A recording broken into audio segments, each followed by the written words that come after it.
안녕하세요. 다산에드 전병칠 대표입니다. 오늘은 여러분들과 함께 분류기 원리와 관련된 식에 대해서 말씀을 드려보도록 하겠습니다. 일단 이 사진이 무엇인지 아시겠어요? 이 사진은 우리가 가스 검침기라고 하는 거죠. 아마 도시 가스를 사용하시는 분들은 많이 보셨을 겁니다. 이렇게 한쪽으로 가스관이 연결되어 있고 또 반대편도 가스관이 연결되어 있죠. 그래서 가스가 이렇게 안에를 통과하게 되었을 때 얼마나 많은 가스를 사용하였는지 요 앞에 보게 되면은 계기판에 눈금의 변화로 우리가 사용량을 알 수 있고 그 사용한 만큼 요금을 지불하게 되는 것이죠.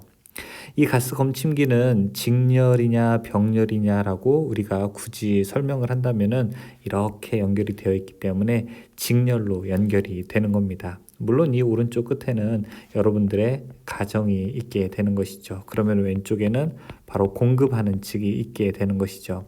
공급한 것이 기기 내부로 들어가서 그 다음에 가정으로 들어갔을 때 이 중간에 선을 끊고 우리가 얼마나 많이 가스를 사용하였는지 알게 되는 것이 바로 이 가스 검침기입니다.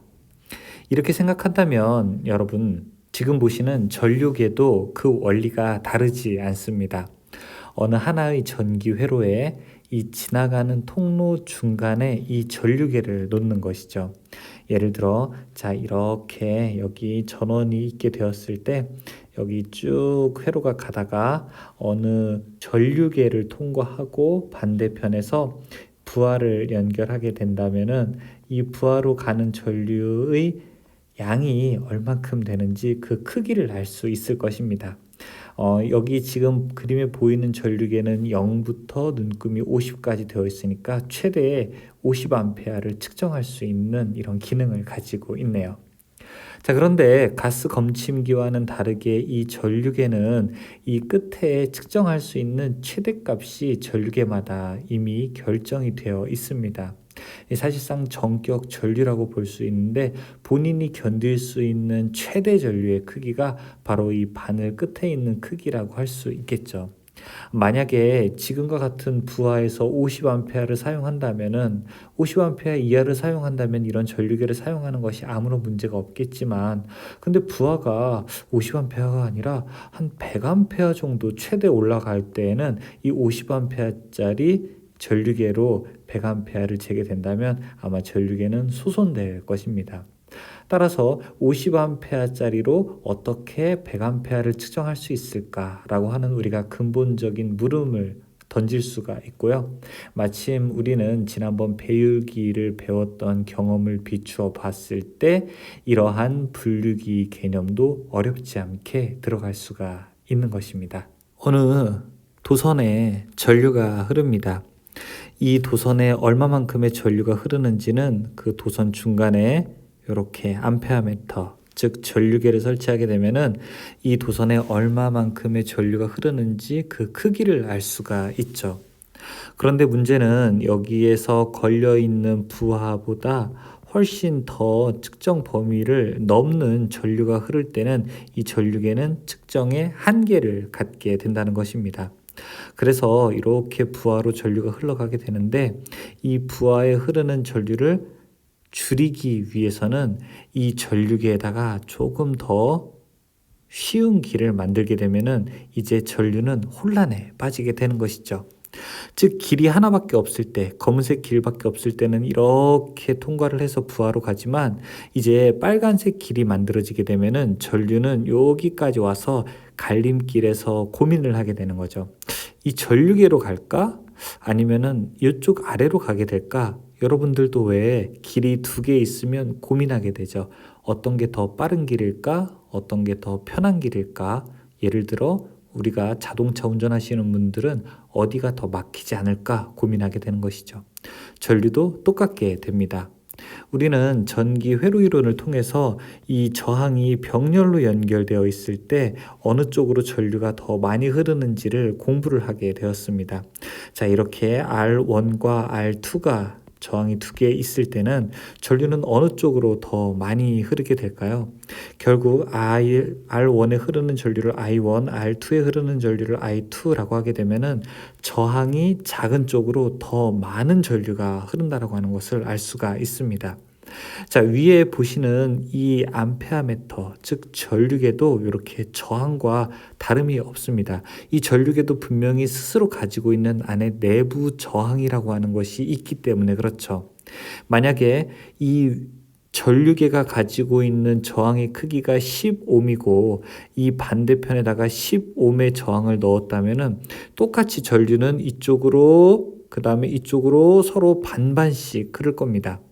그래서 만약에 부하의 크기가 여기 100암페어라고 하게 되면은 여기 전류계로도 50암페어, 그 다음에 아래에 있는 저항으로도 50암페어 분배가 되기 때문에 이 나중에 전류계에 있는 측정 값을 몇 배 곱하기 2배 하게 되면 원래 이 선로에 흐르는 전류의 크기를 알 수 있는 것이죠. 자, 이 밖에 이 빨간색 저항 하나 덕분에 이 전류계의 측정 범위가 무려 몇 배, 2배가 커지게 된 것입니다. 그러면 그런 식으로 하게 되면은 여기 이 전류계보다 더 작은 저항을 놓게 되면은 더 큰 전류값을 측정할 수 있을 것 같은데요.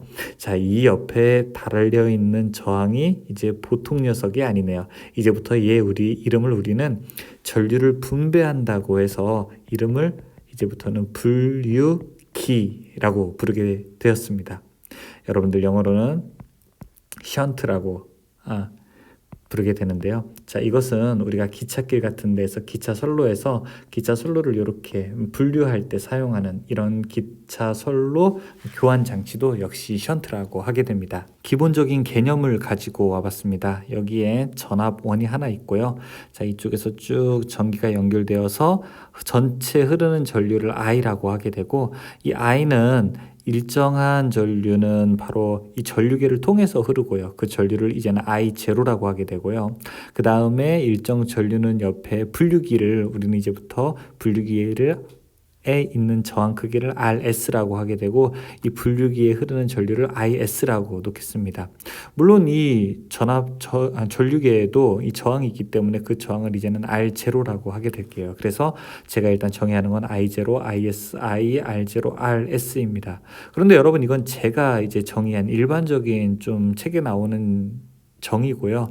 여러분들이 보시는 책마다 이걸 뭐 R0라고도 할 수 있고, 그 다음에 RA라고도 할 수 있고, 뭐 조금씩 그 정의는 조금씩 다를 수 있습니다. 표기하는 방법은요. 하지만 책에 있는 전체적인 내용은 어느 것이나 비슷하게 되는 것이죠. 자, 그러면은 이때 흐르는 전류의 크기를 한번 보도록 하겠습니다. 자, 보시면은 여기 RS와 R0가 어떻게 되어 있나요? 서로 병렬로 연결되어 있죠. 그래서 옴의 법칙 V는 I 곱하기 R에 따라서, 자, 이 RS와 IS를 곱하는 크기와 그 다음에 R0와 I0를 곱하는 크기는 무엇? 이 V와 일치한다는 사실도 알 수가 있습니다. 또 전류를 보게 되면은 보세요. 이 I0라고 하는 것은 어떻게 되겠습니까? I0는 이 전체 전류 I에서 무엇을? IS를 분류기로 가는 전류를 뺀 것이 될 테고요. 그 다음에 우리가 S는 어떻게 식을 정리할 수 있을까요? IS는 I에서 무엇을 뺀 거? I0를 뺀 것이라고 이렇게 정의를 내릴 수가 있습니다. 그러면은 이 양쪽에 있는 전압식에 맞추어서 IS, 이 분류기에 흐르는 전류와 그 다음에 분류기의 저항을 곱한 값은, 그것은 I0, 즉 전류계에 흐르는 전류와 그 다음에 전류계의 저항을 곱한 값과 같게 되겠죠. 자, 이때 이 앞에 있는 우리가 IS 대신에 I-I0를 여기다가 집어넣게 된다면은 이 식은 이렇게 정리가 될 겁니다. 즉 I-I0 그리고 곱하기 RS가 될 테고요. 자, 이게 바로 I0에다가 곱하기 R0. 자, 이런 식으로 우리가 정리를 할 수가 있어요.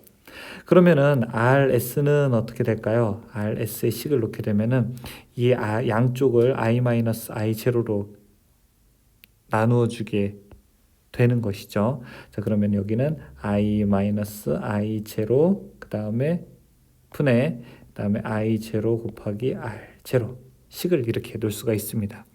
이 식이 설명하는 것은 이겁니다. 여러분 RS가 뭐죠?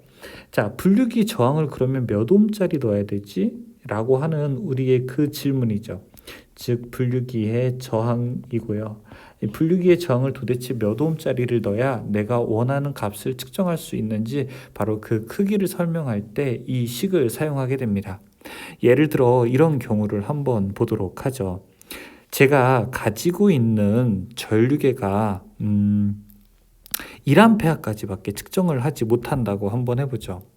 1A까지 측정을 하지 못하는데 여기에 있는 전류가 내가 봤을 때는 최대 한 5A 정도까지 흐를 것 같아요. 최대값이 될 때는. 그러면은 내가 가지고 있는 전류계로 5A를 잰다는 건 일단 어림이 없겠죠. 따라서 외부에다가 이 저항을 넣어서 적당하게 전류를 분배하고 싶어요. 그러면은 몇 옴짜리를 넣어야 될까요? 즉 몇 배를 더 재고 싶은 거죠. 내가 가진 능력보다 5배를 더 재고 싶은 거죠. 그러면은 내가 가진 전류계의 저항을 일단 측정해 봤더니 자, 이게 0.5옴이었다고 해보겠습니다. 그럼 도대체 RS는 몇 옴짜리를 넣어야 될까요? 라고 하는 게 바로 이 계산식으로 우리가 구할 수 있다는 거예요. I 전체 전류가 5A고요. 그 다음에 전류계의 최대값 값이 1A고요. 자, 그때 역시 I0는 우리가 1A가 되는 것이고요. 그리고 자, 이때 R0 값은 바로 0.5가 됩니다. 그럼 이거 어떻게 되나요? 4분의 0.5가 될 수 있죠. 4분의 0.5가 된다면은 이거는 얼마가 될까요? 이 값은 0.125옴이 나오게 됩니다. 즉 여기에 0.125옴을 넣게 되면은 여기 0.125옴에 흐르는 전류가 훨씬 더 작기 때문에 여기에는 4A가 흐르고 앞에 아래는 1A가 흐르게 되죠. 즉 앞에 전류계에 1A가 흐르게 되면은 그 값의 5배를 하는 것이 원래 도선에 흐르는 전류가 되는 것입니다. 이 값은 저항을 다시 한번 우리가 계산을 한번 해볼까요? 다른 예제로 한번 들어가 보죠. 자, 여기 R0 값을 계산해 보니까 한 2옴 정도 된다고 해볼게요. 역시 똑같이 전류계는 1A가 최대고요. 자, 그리고 이 I는 내가 보았을 때 한 10A 정도 흐르는 것 같아요. 그러면은 무려 몇 배? 우리가 최대 한 10배 정도 흐른다라고 생각을 하고 이 옆에 분류기에 있는 저항 RS를 선택해야 될 것 같아요. RS는 몇 옴을 넣어야 될까요? 여기가 10이었고요. 그 다음에 여기는 1A고요. 그 다음에 I0는 역시 1이고 그 다음에 R0는 참 2라고 해보겠습니다. 그러면은 이 값은 9분의 2가 되는 것이죠. 그러면은 이 값은 얼마가 되나요? 약 0.222옴 정도가 됩니다. 즉 여기는 0.222옴 정도가 되고 자, 이 값은 전류가 9대 1의 비율로 흐르게 돼서 자, 위에 9A 그 다음에 아래 1A가 흐르게 되는 것입니다. 분류기의 개념은 간단합니다. 그것은 바로 전류계보다 저항값을 더 작은 것을 병렬로 결선을 하게 되어서 큰 전류가 흐르는 통로를 2개 만들게 되는 것이죠. 2개 만들어서 궁극적으로는 전류계의 측정 범위를 더 넓게 하는 것이 바로 이 전류계가 되는 것이고요. 제가 이전에 배율기를 설명드렸던 것처럼 여러분들이 멀티테스터 같은 경우에는 이렇게 안에 다이얼을 돌렸을 때 이 전압계의 측정 범위가 넓어지는 것처럼 전류계의 측정 범위를 넓게 하는 방법도 바로 이러한 분류기의 원리라고 할 수가 있습니다. 오늘은 여러분 분류기에 대해서 알아봤는데요. 여러분들이 공부하실 때 분류기에 대한 내용들을 이렇게 식으로만 너무 외우지 마시고 이러한 개념도 같이 외우신다면 비단 자격증 시험뿐만이 아니라 나중에 시간이 많이 지난 다음에도 자, 이 앞에 있는 여기 이런 표기들 이런 것들은 별로 중요하지 않아요. 여러분들이 임의대로 그 내용들을 넣어서 회로를 구성해야 했을 때 식을 하나씩 유추해 보게 된다면 이런 결과값 내용까지 충분하게 아주 오랜 시간 동안 머리에 남을 것입니다. 설명 여기서 마칠게요. 다산에드 전병칠 대표였습니다.